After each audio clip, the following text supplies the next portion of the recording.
Morning. I'm doing this video with a heavy heart this morning. Um, there's nothing funny for me to say for the past couple days. As a comedian, I'm losing the joy. What really going on in this little Trinidad and Tobago, this beautiful twin islands? What happening?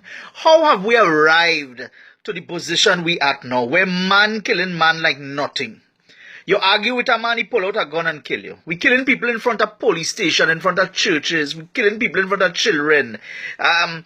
It is a norm now to hear how many murders per day, like nothing. We ain't safe again.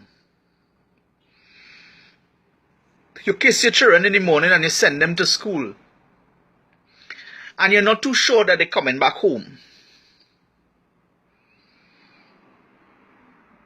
No respect again for elders. We roughing up with elders. We treated them all how we robbing them. We thieving from them. No respect for honest businessmen who trying and taking loans to start business. We robbing everybody now. They're busting because we robbing them.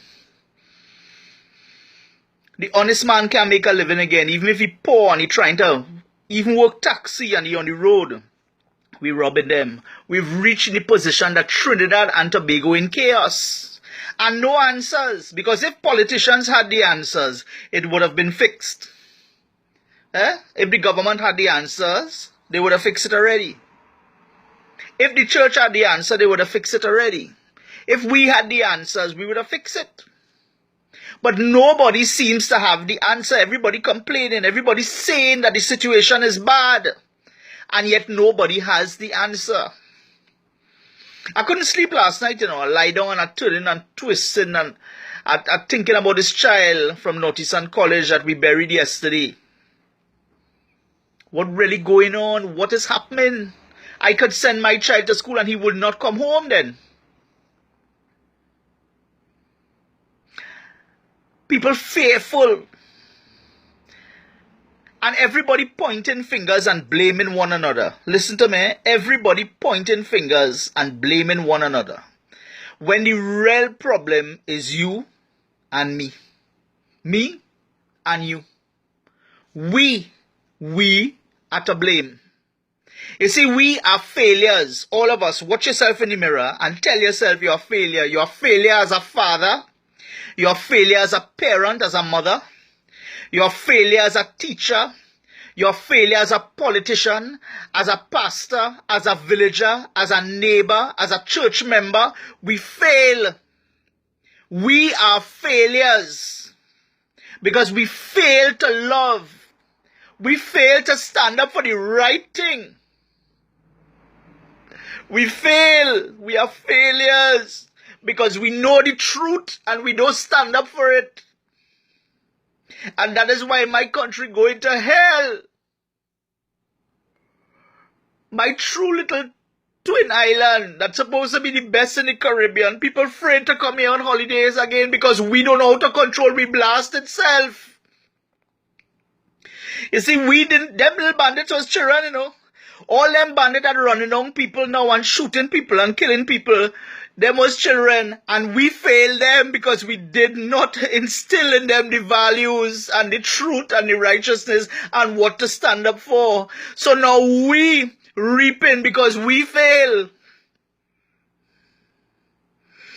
The Bible says, if my people humble themselves and call on God, He's going to heal the land, Trinidad and Tobago. One more hope we have is to start to love and pray. Hold your children on a morning and pray with your children. Tell your children you love them. Tell your wife you love them. Tell your husband you love him. Reach out to a neighbor. Stop throwing a blind eye. Trinidad and Tobago, stop throwing a blind eye and reach out and love your neighbor. Oh God, I beg it all you. Please, before this country get worse, start loving one another. We have too much hate in this country. Too much division in this country. All you're fighting for shit. How did we get here? We get here because all you stop loving people. We get here because all you stop standing for righteousness. You know, it had nothing about religion here. Whoever God you just pray to, Krishna, Buddha, Allah, Jesus, whoever. Bend your knees, Trinidad and Tobago, and start to pray for your country. Open your eye and see what your neighbor going through. Listen, man, stop the greediness and the stinginess and start sharing. Oh God, a little love, man. Send a plate of food for that person next door now. Oh God, something. Break the ice here and talk to your neighbor for 10 years. Go and knock on the door and say sorry, and let's start to talk, man. Hey, start to love one another before it get too late, because Trinidad and Tobago only wanted to get worse than where it is today. Darrell begging all you. I can't laugh today, no comedy. All I could tell you is if we humble and bend your knees and pray, God has promised to heal Trinidad and Tobago. Come on, people, we could do better.